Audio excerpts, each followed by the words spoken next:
You can draft a brilliant business strategy, but if leadership cannot measure how the team executes those ideas in the real world, the plan is useless. When tracking performance, the business world is currently split into two warring factions. On one side, traditionalists who swear by the reliability of KPIs. On the other, tech-focused modernists who exclusively champion OKRs. Managers often spend months debating which tool is superior, failing to realize that picking a single winner will actively stall their company's growth. Businesses do not need to choose a side. They need to balance two distinct demands: maintaining daily operational stability while simultaneously driving future innovation. This chart maps those two demands. If your team clusters heavily on the stability axis, the company stagnates. If you index entirely on innovation without stabilizing your daily operations, the result is chaos. Growth depends on knowing exactly which framework to deploy for specific tasks, protecting the business from operational collapse. Think of the KPI, the key performance indicator, as the ultimate diagnostic tool for monitoring the baseline health of your business. KPIs are strictly designed for measuring business as usual work. These are the routine, repetitive, and essential tasks that keep the lights on. Things like monthly sales volume, factory defect rates, or average delivery times. The expectations here are rigid. KPI targets are grounded in historical data. They are entirely realistic, and management expects employees to hit them at exactly 100%. Looking at this matrix, the mechanics of a KPI become clear. Because the work is routine, expected success is absolute. Hitting metrics proves the core job is done, which is why KPIs are tied to salary and bonus. KPIs guarantee that essential bills are paid. However, tying goals directly to a person's paycheck creates intense pressure. Employees measured strictly by KPIs will avoid taking risks or trying new methods, because a failed experiment means losing their bonus. Objectives and key results, or OKRs, provide the structure for strategic leaps. It is the framework companies use to move past their current operational ceiling. OKRs gained global traction after Silicon Valley giants utilized them as a primary weapon during their steepest growth phases. The structure is specific. An OKR starts with one qualitative, deeply inspiring objective. That objective is then backed by 3 to 5 strict, quantitative key results to mathematically prove the goal was achieved.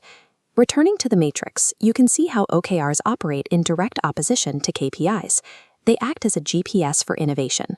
The expectation is that a 70% completion rate is a success, and crucially, these results are strictly separated from financial bonuses. A 70% success rate is acceptable because OKRs are designed as moonshots. If a team consistently hits 100% on their OKRs, their goals were too easy. OKRs provide the psychological safety required for a team to experiment rapidly. But applying this framework to measure daily, routine operations will tear an organization apart. Ripping out legacy KPIs to force a company-wide OKR system usually destroys a business. The correct approach is a hybrid model, driven entirely by the nature of the specific task at hand. This framework routes tasks by function. Are we protecting revenue or driving change? Landing safely is a non-negotiable KPI, tied directly to compensation. But redesigning that same plane for zero emissions requires an OKR, demanding experimentation and completely decoupled from base pay. Successful leaders use KPIs to ensure the plane doesn't crash today, and OKRs to build a better engine for tomorrow. Let's apply this hybrid framework to a realistic business. Take Siam Smart Build, a mid-sized B2B factory design firm. The CEO has a dilemma.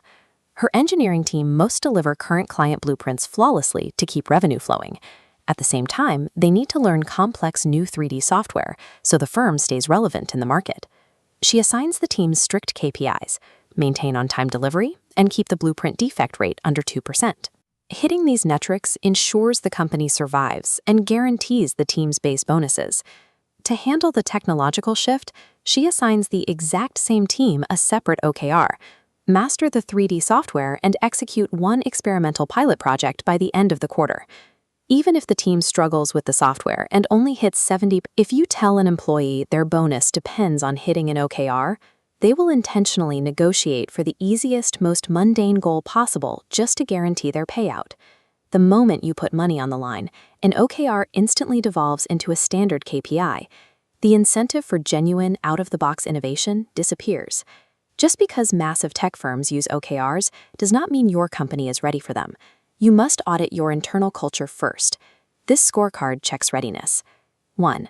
Sever goals from bonuses. 2. Use inspiring language. 3. Actively embrace rapid failure. 4. Strictly limit OKRs to 3 per person. Finally, foundational systems must be stable. If basic deliveries are late, OKRs will only accelerate operational chaos. If your company fails this audit, pause. Aggressively use KPIs to fix your baseline operations before you ever attempt to introduce an OKR. Abraham Lincoln famously noted that if he had 6 hours to cut down a tree, he would spend the first 4 sharpening his axe. Preparation and choosing the right tool dictates the outcome. Managers must stop viewing KPIs and OKRs as rival methodologies competing for dominance. Success requires respecting the trade-off. You pay for strict performance on routine tasks, and you protect psychological safety on the innovative ones.